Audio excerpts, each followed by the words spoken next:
এক packet Maggi ও একটি আলু দিয়ে পুরো পরিবারের জন্য কম সময়ে এই রেসিপিটা বাড়িতে বানিয়ে দেখতে পারেন। নমস্কার, আমি রুমি। আপনাদের সবাইকে আবারও একটা দারুণ স্বাদের রেসিপিতে স্বাগত। প্রথমে আমি এখানে একটা ম্যাগি নিয়েছি, মানে এক প্যাকেট ম্যাগির থেকে ম্যাগিটা বের করে নিয়েছিলাম। আর নিয়েছি একটা আলু। কাঁচা আলু নিয়েছি, খোসাটা ছাড়িয়ে নিতে হবে। পুরো আলুর খোসাটাই এইভাবে ছাড়িয়ে নিচ্ছি।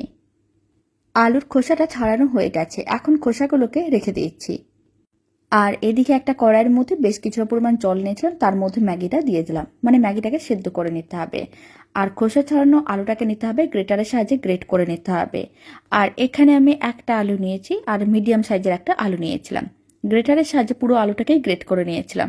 তারপরে বেশ কিছুটা পরিমাণ জল দিয়ে খুব ভালো করে ধুয়ে নিতে হবে। জল দিয়ে খুব ভালো করে 2-3 বার ধুয়ে নিয়েছিলাম। এবার আমি গ্রেট করা আলুটাকে তুলে রেখে দিয়েছি। আর এদিকে ম্যাগিগুলো খুব ভালো করে সেদ্ধ হয়ে গেছে। এবার ফ্লেমটা অফ করে দিতে হবে, আর সেদ্ধ করা ম্যাগিগুলো মিক্সিং বোলের মধ্যে নিয়ে নিতে হবে।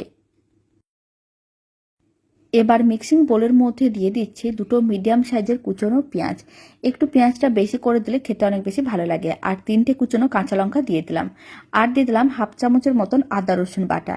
এবার আমি এর মধ্যে দিয়ে দিচ্ছি একটা কেটে রাখা ক্যাপসিকামটাকে লম্বা লম্বা করে কেটে রেখেছিলাম।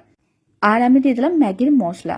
এবার আমি এর মধ্যে দিয়ে দিচ্ছি লঙ্কার গুঁড়ো। এখানে আমি হাফ চামচের মতন লঙ্কার গুঁড়ো দিয়ে দিলাম। আর অল্প একটু দিয়ে দিলাম লবণ। লবণ খুব বেশি দেওয়া যাবে না, একেবারে অল্প দিতে হবে।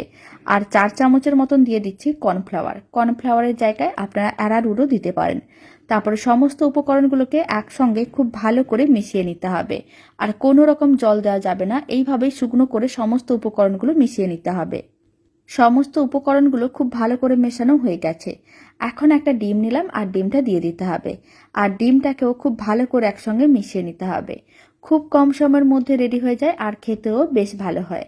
খুব ভালো করে ডিমটা মেশানো হয়ে গেছে, মিশ্রণটা একেবারেই রেডি। কড়াইতে কিছুটা পরিমাণ তেল নিয়ে তেলটা গরম করে নিয়েছিলাম। কিছুটা করে মিশ্রণ নিতে হবে, এইভাবে একটু লম্বা করে দিয়ে দিয়েছি। এতে দেখতে বেশ ভালো লাগবে। এবার আমি গরম তেলটা একটু ছিটিয়ে দেবো, তারপর একটু উল্টে পাল্টে নিতে হবে। আর এইভাবে উল্টে পাল্টে মিডিয়াম ফ্লেমে বেশ লাল লাল করে ভেজে নিতে হবে। তাহলেই রেডি হয়ে যাবে দারুণ স্বাদের ম্যাগির এই রেসিপি। বাড়িতে বানিয়ে দেখতে পারেন, বানানো যেমন সহজ, খেতেও ভীষণ ভালো হয়। আর রেসিপিটা ভালো লেগে থাকলে আপনারা যদি ফেসবুক থেকে রেসিপিটা দেখছেন, পেজটিকে ফলো করে নেওয়ার অনুরোধ রইল। ইউটিউব থেকে দেখলে চ্যানেলটি সাবস্ক্রাইব করে নেওয়ার অনুরোধ রইল।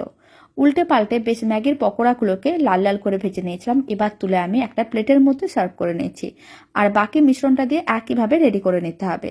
সমস্তগুলো রেডি করে নেওয়ার পরে একটা প্লেটের মধ্যে সার্ভ করে নিয়েছি। রেসিপিটা শেষ পর্যন্ত দেখার জন্য অসংখ্য ধন্যবাদ। আর এইগুলো বেশ মুচমুচে হয়, খেতেও বেশ ভালো লাগে। তো চলুন, ভিডিওটা আমি এখানে শেষ করছি। আপনারা সবাই ভালো থাকবেন, সুস্থ থাকবেন। আপনাদের সঙ্গে আবার নতুন রেসিপি নিয়ে দেখা হচ্ছে।